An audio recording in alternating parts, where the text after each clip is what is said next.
Number one, upcoming TTIDC election 2026।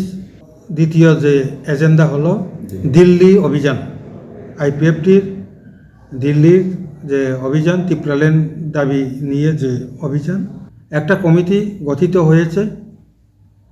যে committee বিভিন্ন রাজনৈতিক দলের সঙ্গে আগামী যে ইলেকশনে জোটের যে সম্ভাবনা অথবা সিঙ্গেল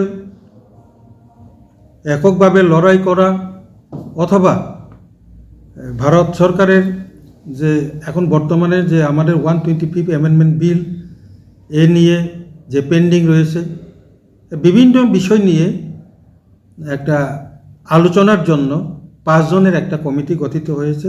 যে কমিটির চেয়ারম্যান থাকবেন আমাদের আইপিএফটির ভাইস প্রেসিডেন্ট তথা রিটায়ার্ড টিসিএস অফিসার প্রদীপ কুমার দেববর্মা, এবং এই কমিটির কনভেনার হিসাবে আমি general secretary IPFT Swapan Debbarma থাকবে।